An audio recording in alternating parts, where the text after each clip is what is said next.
বসন্তের রঙের স্পর্শে মেতে উঠছে ভৈরব গাঙ্গুলি কলেজ প্রাঙ্গণ। কত পেপারে ফুল ফর্ম কি দোল উৎসব আপনজনকে কাছে আনবে। তো প্রশ্ন উঠেছে, তবে কি কলেজ কর্তৃপক্ষের গাফিলতির দরুন এই সকাল 9টা থেকে 11টা পর্যন্ত চলেছে এই পদযাত্রা। এই দিনে ছোট থেকে বড়রা সবাই মেতে ওঠে রং খেলায়। বসন্ত উৎসবের প্রাচীনতম রূপ কথিত আছে দোলযাত্রার মাঝে। ফাল্গুন মাসের পূর্ণিমা তিথিতে পালিত হয় বসন্ত উৎসব। আর এর প্রাণকেন্দ্রে থাকে রাধা কৃষ্ণ। তাদেরকে দোলায় বসিয়ে পুজো করা হয়। যেদিকে বসন্ত উৎসবকে রচনা লিখতে বলেনি। তুমি কোনো একটা জায়গায় গেছো, রিপোর্টিং করে কেমন কপি লিখতে হচ্ছে।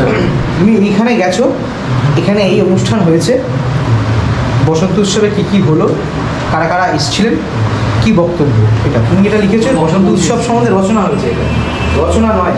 এই কপি লেখা রচনার মধ্যে ডিফারেন্স রয়েছে, রচনা নয়। ওই পর কি পর গত 21শে মার্চ বসন্তের রঙের স্পর্শে মেতে উঠে ভৈরব গাঙ্গুলি কলেজ প্রাঙ্গণ। কলেজের অধ্যাপক ডক্টর সুব্রনীল সোম মহাশয়ের তত্ত্বাবধানে প্রতি বছরের ন্যায় কলেজ প্রাঙ্গণে জাঁকজমকপূর্ণভাবে অনুষ্ঠিত হয় এই বছরের বসন্ত উৎসব। সকালবেলা একটি পদযাত্রার মাধ্যমে অনুষ্ঠানটির শুভ সূচনা হয় এবং পরবর্তীতে থাকে কলেজের ছাত্রছাত্রীদের করা কিছু সাংস্কৃতিক আয়োজন। এছাড়াও ছাত্রছাত্রীদের খাওয়া দাওয়ার জন্য ছিল বিশেষ ব্যবস্থা। ছাত্রছাত্রীদের এই দিনটিকে আরও বেশি রঙিন করার জন্য কলেজ কর্তৃপক্ষ থেকে আনা হয়েছিল বাংলা ব্যান্ড দ্য বোলপুর গ্রুপে। কানপুরে আয়োজিত বসন্ত উৎসবে বিভিন্ন শ্রেণীর মানুষ এসে আনন্দে মাতোয়ারা হয়ে উঠেছে। বিশেষ করে যুবক যুবতীরা বিভিন্ন রকম রঙে সেজে উঠেছে এবং তারা বসন্তের উৎসবে তাদের মনকেও রাঙিয়ে দিয়েছে। আর এখানে বসন্ত উৎসব উপলক্ষে সব মানুষদের খাওয়ার ব্যবস্থা করা হয়েছে এবং এই বসন্ত উৎসবটি উদ্বোধন করবেন রাজ্যের মুখ্যমন্ত্রী। আর তারপর থেকেই বসন্তের রঙে মেতে উঠবে সমস্ত গ্রামবাসী। একবার প্রেজেন্ট টেন্স, একবার ফিউচার টেন্স। উদ্বোধন করবেন রাজ্যের মুখ্যমন্ত্রী, আগেরটা আয়োজিত হয়েছে, ফার্স্ট লাইনটা দেখতে আয়োজিত হয়েছে লিখেছিস, তাই তো? আপনার শোনা একবার প্রথম লাইনটা শোনা। আপনার কিন্তু বাণীগুলো আয়োজিত, তারপরে আয়োজিত বসন্ত উৎসবে সমস্ত শ্রেণীর মানুষ এসে আনন্দে মাতোয়ারা হয়ে উঠেছে লিখেছিস। তারপরে কি প্রেজেন্ট পারফেক্ট টেন্স, মানে চলছে, কন্টিনিউশন চলছে। লাস্টের লাইনটা পর, মুখ্যমন্ত্রী লাইনটা পর। এবং এই বসন্ত উৎসবটি উদ্বোধন করবে স্বয়ং। উদ্বোধন করবে কেন? ওরা হয়ে গিয়েছিল। তুমি তো এখানে উপস্থিত হয়েছিলেন বা উদ্বোধন করেছেন। এই যে লাইনে ভুল, বুঝতে পেরেছিস? খুব ইম্পর্টেন্ট টেন্সটা। আর তারপর থেকে বুঝেছিস সমস্যাটা? হ্যাঁ স্যার, ঠিক করটা পর। খুশির আমেজ কলেজ পড়ুয়াদের। নৈহাটি আরবিসি কলেজে এবার বসন্ত উৎসব উপলক্ষে কলেজ পড়ুয়াদের নিয়ে হবে র্যালি। শনিবার সকাল 9টা থেকে শুরু হবে এই র্যালি, যেখানে কলেজ শিক্ষক তুই পুরোটাই ফিউচার টেন্স করেছিস, কিন্তু অন দ্য স্পটে গেছিস, কভার করেছিস, কিন্তু ভবিষ্যৎটা হবে। বলতো পেপারের ফুল ফর্ম কি? প্রিন্ট মিডিয়াতে আমাদের নিউজ পেপার, তো পেপারের ফুল ফর্ম। পেপারের এইটুকু জায়গার মানে হচ্ছে present and past. Clear? APP clear? ইয়ারের ফুল ফর্ম কোনো ঘটনাকে তোরা কি বিবরণ দিস বা রিপোর্ট জমা দিস? Event report.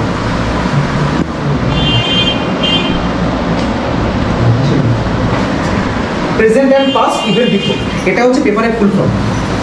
তার মানে যখন কোনো পেপারের ক্ষেত্রে আমরা এখন কপি লিখি, ভালো করে বোঝ, কপি জায়গাটা খুব ইম্পর্টেন্ট। তাহলে কোনো খবরের যখন আমরা রিপোর্ট লিখছি, কার ক্ষেত্রে? প্রিন্ট মিডিয়ার ক্ষেত্রে। ক্লিয়ার? তখন মাথায় রাখতে হবে কি, 3 দিনের একটি মেলা। এই মেলায় শুভারম্ভ করেন সাংসদ কল্যাণময় বন্দ্যোপাধ্যায়। উদ্যোক্তারা বলেছেন দোল উৎসব আপনজনকে কাছে আনন্দ উৎসব, আর এই মেলা সেই উপলক্ষে অনুষ্ঠিত। ওই দিন মেলায় উপস্থিত ছিলেন ঘাটালের সাংসদ দীপক অধিকারী। ঠিক আছে, মোটামুটি ঠিক আছে। এরপর গত 21শে মার্চ বসন্তের রঙের স্পর্শে মেতে ওঠে ভৈরব গাঙ্গুলি কলেজ প্রাঙ্গণ। তবে এই রং রক্তের। 21শে মার্চ আয়োজিত করা বসন্ত উৎসবে হঠাৎই এক জাতিগত বিবাদকে কেন্দ্র করে গড়ে ওঠে একটি তীব্র বিতণ্ডা এবং পরবর্তীকালে তার রূপ নেয় হাতাহাতির পর্যায়ে। এই হাতাহাতিতে আহত হয় বেশ কয়েকজন ছাত্র ও গুরুতর অবস্থায় 3 জন ছাত্রকে ভর্তি করা হয় হসপিটালে। কলেজ কর্তৃপক্ষ থেকে জানা যায় একটি গানের কথাকে কেন্দ্র করে নাকি এই পরিস্থিতির সৃষ্টি হয়েছিল। তো প্রশ্ন উঠেছে, তবে কি কলেজ কর্তৃপক্ষের গাফিলতির দরুন এরকম পরিস্থিতির শিকার হয়েছে ছাত্রছাত্রীরা? তো কোন হয়েছিল। সকাল 9টা থেকে শুরু হয় সেই র্যালি, যেখানে কলেজ শিক্ষক সহ ইউনিয়নের ছেলেমেয়ে সকলেই জমায়েত হয়েছিল। কোনো রকম অপ্রীতিকর পরিস্থিতি যাতে সৃষ্টি না হয় তার জন্য বিশেষ নজরদারিও রাখা হয়েছিল। সকাল 9টা থেকে 11টা পর্যন্ত চলেছে এই পদযাত্রা। এও জানা যায় আজ বিকেল 5টা নাগাদ আরবিসি কলেজের বসন্ত উৎসব উপলক্ষে কলেজ পড়ুয়াদের মাঝে উপস্থিত থাকবে সারেগামাপার অঙ্কিতা। সন্ধ্যে 7টা পর্যন্ত চলবে এই কনসার্ট। ঠিক আছে, পর কি করে সুরেন্দ্রনাথ কলেজে অনুষ্ঠিত হয়েছিল বসন্ত ভালো করে থাকবে যে কপিটা পড়ছে আগে লোকেশনটা উল্লেখ করে দেবে, মানে মানুষ বুঝে গেল যে এই কলেজের কোনো খবর আমি পাচ্ছি। ঠিক আছে, এইটা মাথায় রাখতে হবে। ঠিক আছে, প্লাস তো কে কে এসেছিল, উদ্বোধন কী করে হয়েছিল, তারপর ডিসক্রিপশন দেবে। ঠিক আছে, পর কি পর গতকাল ব্যারাকপুর রাষ্ট্রগুরু সুরেন্দ্রনাথ কলেজে অনুষ্ঠিত হয়েছিল বসন্ত উৎসব। গোটা কলেজ সেজে উঠেছিল নানান রঙে। সকাল 10টায় মাননীয় বিধায়ক শ্রী রাজ চক্রবর্তীর হাতে ব্যাপারটা বুঝতে পারলি? সকাল 10টায় কে এসেছিল, কে উদ্বোধন করছো, কিন্তু উল্লেখ করে দেবে। মানে আগে ইনফরমেশনটা আগে দিয়ে দিতে এক্সপ্লেন করো।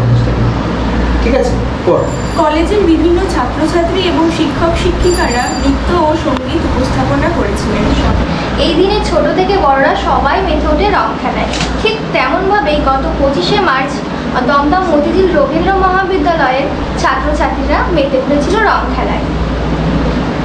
সেখানে বিশেষ অতিথি প্রাপ্ত বসুর মাধ্যমে কলেজের বসন্ত উৎসবটি উদ্বোধন হয় এবং সেখানে উপস্থিত হয়েছিল কলেজের প্রিন্সিপাল ডক্টর অরিজিৎ শাহ এবং কলেজের সকল অধ্যাপক অধ্যাপিকা। গত 25শে মার্চ মধ্যমগ্রাম নজরুল মঞ্চ প্রাঙ্গণে আয়োজিত হয়েছিল এক রঙের উৎসব।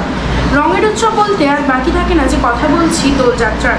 বসন্তের এই সুন্দর আবহে প্রতি বছরই আয়োজিত হয় এই অনুষ্ঠান।